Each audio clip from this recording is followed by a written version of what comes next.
अस्सलाम वालेकुम नाजरीन, मैं हूं लियाकत राज पर। आप देख रहे हैं लियाकत राज पर ऑफिशियल यूट्यूब चैनल। अगर आपने चैनल सब्सक्राइब नहीं किया है तो सब्सक्राइब करें और घंटी के बटन को दबाएं, शेयर करें, कमेंट्स दें, अपनी राय से मुझे ज़रूर आगाह करें। आपको 3 अरब 20 करोड़ करप्शन की कहानी सुनाऊंगा और वो करप्शन कैसे हुई और किस बंदे ने की, आप सुनकर हैरान रह जाएंगे कि घुटनों पर शलवार है और 5 वक्त तहज्जुद गुजार है और सभी को खैर खैरात के लिए लाखों रुपए बटोर रहा था। और हाजी साहब के नाम पर जो है वो उनका बड़ा सिक्का मंजा हुआ था। वजीर डरते थे, सेक्रेटरी डरते थे एक डीजी से, और डीजी नेब के हाथों गिरफ्तार हुआ जमानत कैंसिल पर। जी हाँ नाजरीन, वो हैं यहाँ इमदाद मेमन जो साबिक डीजी एग्रीकल्चर है, उन पर करप्शन का इल्ज़ाम लगा 3 अरब 20 करोड़ का। जी हाँ नाजरीन, उन्होंने जो कंपनीज बनाई उनका न सर था, न पैर था, न पाँव था, और वो बेनामी कंपनीज बनाई और ठेकेदारों को जो मनपसंद उनके अपने ठेकेदार थे उनको ठेके दिए एग्रीकल्चर में। और वो शायद गालवन डीजी एक्सटेंशन थे या डीजी जो है वो एग्रीकल्चर थे। मुख्तलिफ शोबे होते हैं और ये अफसरान कानो कान किसी को खबर नहीं देते हैं, वो अरबपति बन जाते हैं।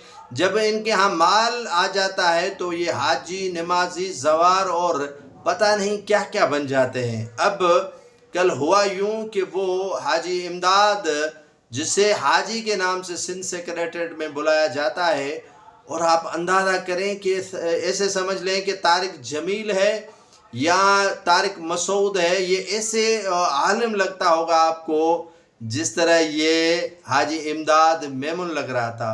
कल उनकी हेयरिंग थी Sindh high court Hyderabad circuit bench में, और ज़मानत के हवाले से कि हमें ज़मानत दी जाए, अबूरी ज़मानत। अब नेब आर्डिनेंस जो हुआ है उसमें करोड़ों की बात नहीं है, अरबों की बात है।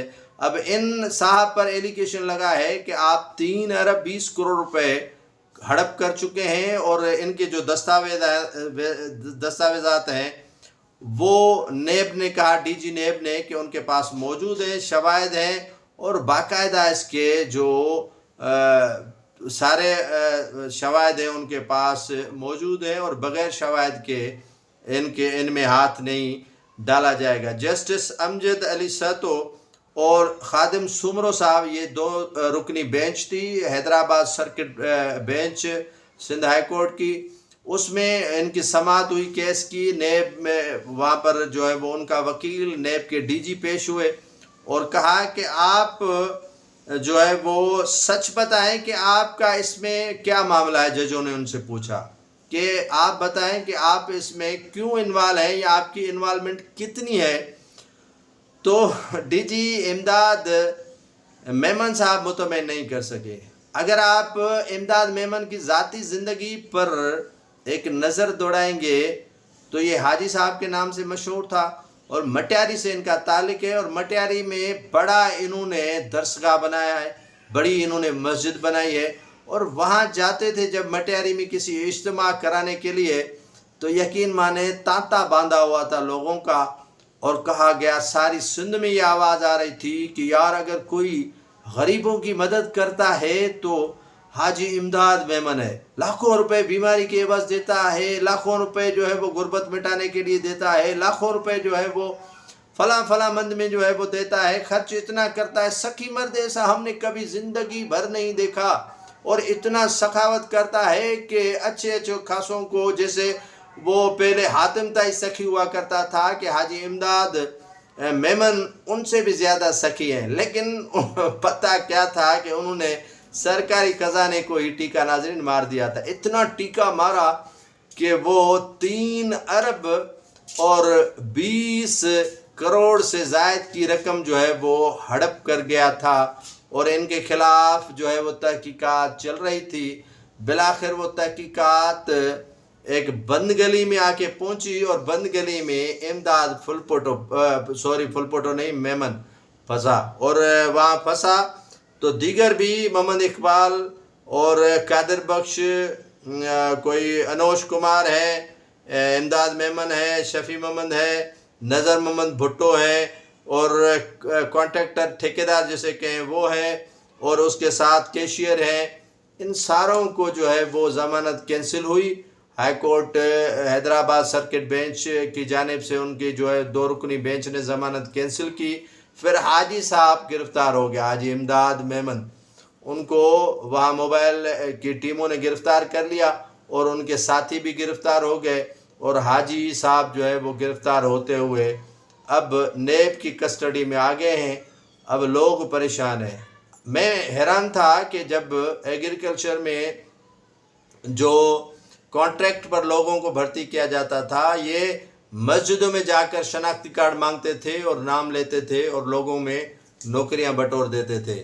25 سے 30 ہزار کی تنخواہوں پر یہ لیتے تھے، اور تنخواہ جو ہے وہ ایگریکلچر ڈپارٹمنٹ ہی دیتا تھا۔ اور صاحب جو ہے وہ امداد میمن صاحب، انہوں نے اپنی جو پوسٹنگ تھی وہ سائیڈ پر لے لی تھی، اور سندھ سیکریٹریٹ میں ایک کونے پر بیٹھتے تھے، اور کبھی کبھار آتے تھے، اور جب نکلتے تھے تو ہجوم ان کے ساتھ ہوتا تھا کہ حاجی صاحب ابھی نکل گئے ہیں۔ تو حاجی صاحب جو ہے وہ اب گرفتار ہو گئے ہیں۔ اب دیکھنا یہ ہے کہ حاجی صاحب کتنی وہاں پر سچائی ثابت کر دیتے ہیں یا بارگیننگ کرتے ہیں۔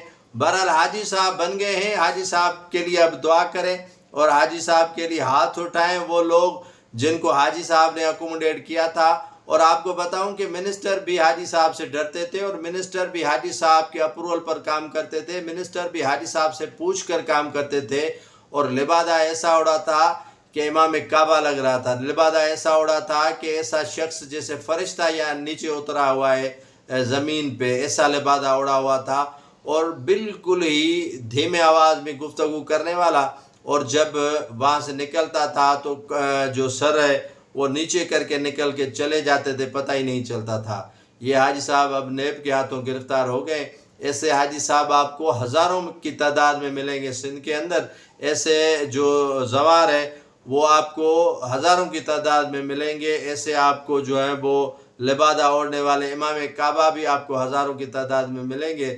لیکن جب تحقیقات ہوگی تو ان حاجی صاحبوں نے کروڑوں نہیں اربوں روپے کھائے ہوئے ہیں۔